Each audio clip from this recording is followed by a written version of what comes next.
Y bueno, el psicológico también no lo podemos olvidar. No puedo hablar mucho porque se ve que tenés el micrófono prendido escuchándome, pero ahí el otro sexo es muy habitual del dolor psicógeno.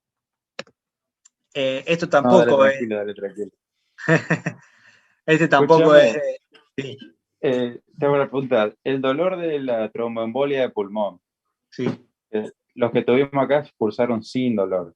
sí. ¿Es algo, es algo que vemos constante, es No, raro? mirá, yo que me acuerde, una sola paciente me acuerdo que ha tenido dolor. Ese dolor es generalmente a los 6, 7 días post embolia de pulmón, y si el paciente no hace un infarto importante, que ese infarto comprometa la pleura, generalmente no va a tener ese dolor. Pero cuando lo tienen, el dolor que vos decís, bueno, el paciente se infartó la rama segmentaria pulmonar derecha inferior, y al paciente le va a doler en esa zona, en la parte inferior derecha del pulmón. En ningún otro lado le va a molestar por la irritación pleural de esa zona. Si el paciente es un infarto pulmonar, un TEP submasivo, leve, que llegó enseguida y que enseguida hizo tratamiento y no tiene un compromiso importante pulmonar, generalmente no va a tener dolor, que es lo que generalmente pasa. No solemos ver pacientes con dolor torácico con infarto. Me acuerdo de esa sola paciente que ha vuelto a la guardia porque le dolía, y le dolía el infarto que había tenido, que había sido importante. No hay más para hacer que, no sé, analgésico. Esto Perfecto. como te decía, no iba en esta clase porque no es de interrogatorio ni historia clínica, pero me pareció importante señalarlo, que con estos 7 ítems nosotros resolvemos prácticamente todos los dolores de todos los pacientes, no solo torácicos, sino de todos. ¿Sí? Acordarse siempre la mnemotecnia Alicia, el carácter, la localización, la irradiación, la circunstancia, el inicio del dolor, la velocidad de instalación, la intensidad desde el comienzo y los factores agravantes o atenuantes de este dolor. Con esto prácticamente tenemos resuelto todos los dolores torácicos. Siempre obviamente se nos puede escapar alguno, obviamente, pero si sabemos que el dolor es de entrada, es lacerante, que se localiza retroesternal con irradiación a dorso, que empezó súbitamente en reposo, que fue de máxima intensidad desde el comienzo, y que además el paciente es hipertenso, mal controlado, sabemos que puede ir directamente para una disección. Distinto si un dolor retroesternal opresivo, que comenzó en esfuerzo, que el paciente estaba caminando cuando empezó, que ya lo tuvo los días previos, con sensación de náusea o de vómito, y nos hace pensar en algo más isquémico coronario. No olvidar también que la RCP, el paro cardíaco recuperado, también hay que tomarlo como algo cardíaco grave. Esto lo saqué también del Brownwall, que es unos consejos de la American College of Cardiology y la American Heart Association, de dolores que no son cardíacos. El dolor pleurítico, el dolor que es agudo, provocado por los movimientos respiratorios o la tos, la localización primaria en la región abdominal, central o inferior, el dolor que puede localizarse con la punta del dedo, es fundamentalmente en el vértice del ventrículo izquierdo, el dolor reproducido con el movimiento de la palpación de la pared torácica, el dolor constante que persiste muchas horas, eso no es cardíaco, el episodio breve de dolores que duran también segundos, o milésima de segundo, tampoco son dolores cardíacos, y el dolor que se irradia a las extremidades inferiores no es cardiológico, puede ser de otra índole, ¿sí? Puede ser una disección de aorta que haya comprometido la aorta ascendente y fue disecando de forma distal. Y el otro síntoma es la disnea, que también lo vemos en muchísimos pacientes. Es la sensación subjetiva de dificultad respiratoria o de falta de aire. intervienen en este cuadro factores fisiológicos, psicológicos, sociales y ambientales que pueden a su vez inducir desde respuestas fisiológicas a comportamientos secundarios, ¿sí? Me refiero con eso a que si el paciente habitualmente hacía 2 cuadras y genera disnea, a lo mejor cuando nosotros lo interrogamos, el paciente dice, no, ahora no tengo disnea, pero dejó de caminar 2 cuadras. Hizo un comportamiento secundario a ese cuadro y si lo interrogamos, te va a decir que no, pero el paciente sí tiene disnea a su habitualidad. Las causas, millones también, los dividí un poquito por sistema. Las disneas respiratorias generalmente son producidas por enfermedades obstructivas, por el SPOC fundamentalmente. Neumonías, derrames pleurales importantes pueden generar disnea. Del sistema nervioso, hemorragias cerebrales, encefalitis, meningitis, tumores cerebrales. A nivel de causas metabólicas, la acidosis metabólica generalmente genera disnea, un poco de causa y efecto, ¿viste? Por ahí puede ser que la disnea esté compensando esa acidosis que tiene el paciente. Procesos febriles, insuficiencias hepáticas, hipertiroidismo, la altura que genera hipoxemia también puede generar disnea y la anemia también lo solemos ver. Causas abdominales también pueden generar disnea, visceromegalia, fundamentalmente por compresión del diafragma y dificultad respiratoria secundaria a eso. Ascitis y obesidad también lo genera disnea, y fundamentalmente la cardiovascular, la insuficiencia ventricular izquierda, estenosis mitrales o estenosis aórtica generan disnea. El paciente que se fue hace un rato, me parece que no era insuficiencia cardíaca lo que tenía, sino que era su estenosis aórtica lo que lo estaba generando esa falta, esa dificultad respiratoria. Pericarditis constrictivas, derrames pericárdicos importantes, severos, y tromboembolia pulmonar. En cuanto a los tipos de disnea, sabemos que hay un montón, las clasificaciones, depende también lo que genere y dónde lo genere, o cómo lo genere, se va a llamar de diferente forma. La taquipnea es la disnea producida por la respiración rápida, la bradipnea es por la respiración lenta. Disneas paroxísticas se presentan súbitamente durante el día o la noche. La que nosotros generalmente vemos es durante la noche, cuando el paciente se acuesta a dormir, a la hora o a las 2 horas, el paciente se despierta con disnea paroxística nocturna y eso es por insuficiencia cardíaca. Se alivia cuando el paciente se sienta. La disnea de esfuerzo, que también la tenemos que interrogar, como te decía, interrogar bien si el paciente cambió su forma habitual de hacer su vida diaria, para evaluar bien esa disnea del paciente. La ortopnea es la que se encadena en la deposición en decúbito, cuando está el paciente acostado y se alivia al sentarse, y la platipnea es al revés. Cuando el paciente está de pie, genera disnea y cuando se acuesta, se alivia. Esos pacientes generalmente son los que tienen algún problema a nivel hepático, que tienen cirrosis o alguna enfermedad portal, que cuando se están en de pie disminuye el retorno y se genera congestión hepática, y cuando se acuestan eso disminuye y le alivia la disnea. Y la trepapnea es la dificultad respiratoria al decúbito lateral, pero de un lado del decúbito lateral, del otro lado genera alivio. Generalmente ahí cuando hay procesos locales de ese pulmón o de esa pleura, que del otro lado se alivia esa disnea.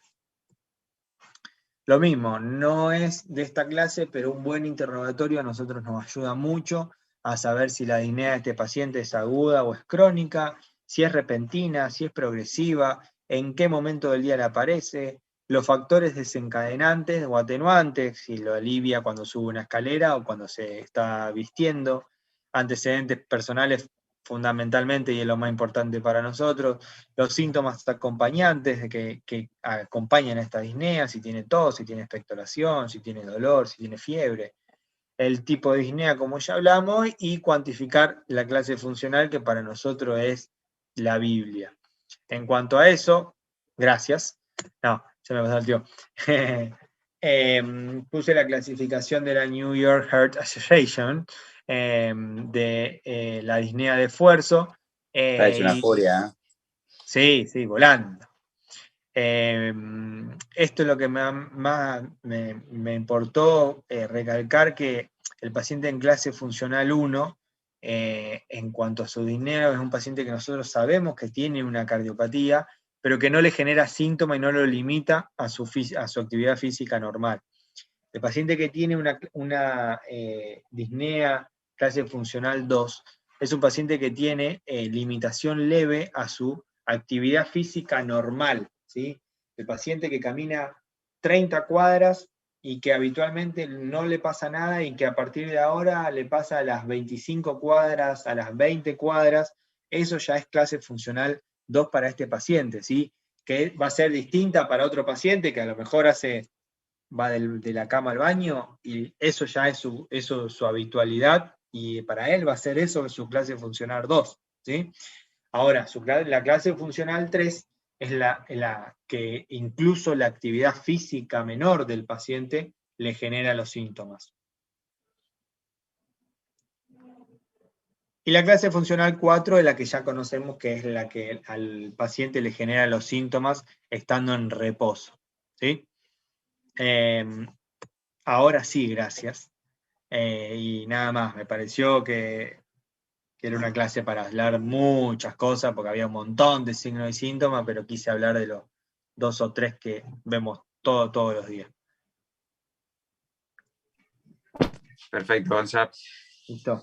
Buena pregunta. ¿Hay alguna, cuando dice que el dolor precordial, si es avanzado en horas, es como que lo descarta o le quita, como que sea típico de un síndrome coronario agudo? Si hay algún punto de corte o algo en donde se dice, bueno, a partir de esto, tantas horas probablemente no. No, mirá, yo por lógica pienso Sí, yo, si el paciente tiene isquemia, le va a doler, ¿sí? ¿Cuánto? El grado que el paciente le lleve esa isquemia a llevarlo a una necrosis, ¿sí? claro. Generalmente hemos visto pacientes que han estado 12 horas con dolor, y vos decís, bueno, no es cardiológico porque ya pasaron los 30 minutos, y no, porque el paciente tiene el dolor, tiene la opresión, empezó en esfuerzo, no consultó antes porque se durmió, porque un vago, pero no hay una hora o unos minutos estipulados para decir esto es cardiológico o esto no es cardiológico. Claro, pues entiendo lo que apunta, de que si te dice, no, me duele hace 8 horas, vos, no sé, capaz que te relajás un poquito, pero puede dolerle tranquilamente. Por eso te digo, sí. Obvio, no es, por eso, no es solo la antigüedad del dolor, no es solo el tiempo, es el dolor, la radiación, el motivo, los síntomas acompañantes, cuándo empezó, cómo empezó, y el paciente. No es lo mismo que te diga un chico de 14 años que hace 8 horas que le duele el pecho y que fue al gimnasio ayer, que el que tiene 50 años, que chupa, fuma y corre. Y no corre. Pero no hay una hora o un Excelente. minuto específico. Que te explique un poquito el muchacho que está de atrás, que fuma, que no hace nada. Doctor, yo tengo una pregunta. En guaraní, hacésela. Peteísmo, que más apu. La core, Eso es Pinocho. 1, 2, 3 en guaraní. De la core. Bueno, los dejo tranquilos y sigan de guardia. Cuando pueda a ese, se la doy a él, no hay problema. Dale, muchas gracias. No, por favor. No, buena guardia. Gracias. Acá está, señor Ezequiel. Bueno, ahora me quedo y te la doy a vos, no hay problema. ¿Ya la viste toda o no? ¿O recién te conectó? Ah, bueno, dale, te la doy otra vez. Dale, no hay drama. Che, bueno, ¿todo bien ahí? ¿Todo bien? Bueno, listo. No hay problema. Ahí me dijo Donati que estaba todo complicado. No pegaba una vos, hermano. Bueno. Che, escuchá. La damos rapidito, así te desligo, así seguí ahí. Si necesita una mano, avísame. En cuanto a los signos y síntomas, le explicaba a Juanpi que una clase muy grande en cuanto a qué signos y qué síntomas dar, ¿sí? Me fui a lo que más habitualmente vemos, a los 2 o 3 signos cardíacos que vemos todos los días en todos los pacientes. Cuanto a signos, los signos son las manifestaciones objetivas, que es clínicamente fiable a través del examen físico, y los síntomas son las referencias subjetivas u objetivas que da el enfermo de la percepción que él reconoce como anómala o causada por un estado patológico. En cuanto a esto que es subjetivo o objetivo, es porque, por ejemplo, el cansancio o la fatiga del paciente es algo totalmente subjetivo, pero la fiebre es algo objetivo. El paciente te dice que se siente afiebrado, le toma y tiene fiebre, y lo podés objetivar. Le nombré a Juanpi 2 o 3 signos y síntomas habitualmente que nosotros vemos. En cuanto a los signos del edema, la ictericia, la hepatomegalia, la tos y la fiebre es algo prácticamente, bueno, ahora la fiebre es algo nuestro de todos los días. Los síntomas, el dolor torácico y la disnea por lejos son los que vemos todos los días. Palpitaciones, fatiga, por ahí es un poco más que lo tenemos que interrogar y buscar nosotros en los pacientes. En cuanto a los edemas, el edema, bueno, es la hinchazón causada por la acumulación anormal de líquido en el cuerpo, que generalmente se acumula de forma intersticial o también se puede acumular en el tercer espacio, ¿sí? Las causas de estos edemas pueden ser, hay más causas, puse las que nosotros vemos habitualmente, sistémicas, fundamentalmente la insuficiencia cardíaca, que es lo que vamos a ver de acá hasta que dejemos la cardiología. Insuficiencia renal, por el tema de que la insuficiencia renal genera retención de sodio y líquido. Y los fármacos, la amlodipina es un fármaco que nosotros también usamos mucho, que al usarlo de forma crónica puede generar edemas en miembros inferiores. En cuanto al aumento de la permeabilidad, las causas fundamentalmente son infecciones, tanto sistémicas como locales, ¿sí? Una celulitis o una erisipela generan edemas a nivel local por aumento de la permeabilidad capilar. Y también causas locales, como venopatías o linfadenopatías, pueden generar edemas a nivel local. En la clasificación de los edemas pueden ser localizados o generalizados. Los localizados pueden ser causados por un trombo, por ejemplo, por compresión a nivel edema cerebral o por un edema agudo de pulmón, que va a ser algo local, ¿sí? En cuanto a los edemas generalizados o sistémicos, como dijimos, la retención de sodio por insuficiencia renal, la hipertensión también genera edemas, por causas de hipoproteinemia, como el guayorco en la desnutrición, la cirrosis hepática o la pérdida de proteínas como en el síndrome nefrótico o en las quemaduras importantes. Y también podemos tener edemas en terceros espacios como generar derrames pericárdicos, derrames pleurales o articulares. A nivel abdominal generar ascitis o hidrocefalia a nivel cerebral. Y esto lo del dolor torácico, no sé si llegaste justo acá, que... Bien. Está bien, no me pasa nada, no sabía que estaba con ese problema, no hay drama. Bueno, sí, importante lo que le dije, que es, bueno, siempre nuestras encuestas y nuestros datos los sacamos de donde podamos, que generalmente Estados Unidos, que tienen 6 millones de consultas anuales de dolor torácico, y de esos 6 millones, entre un 10 y un 15% son síndrome coronario agudo. Son más o menos 600.000 y un poquito más de síndrome coronario agudo, así que son un montón. Y fundamentalmente lo que le había dicho de esto, que no era de esta clase, pero importante remarcarlo, que con esto tenemos prácticamente el diagnóstico, ¿sí? Obviamente nos apoyamos en el laboratorio y en las imágenes cardiológicas. Pero bueno, eso solo era. Dale, ese. Bueno, nos vemos mañana. Cualquier cosa que necesite, avisa. Dale, abrazo.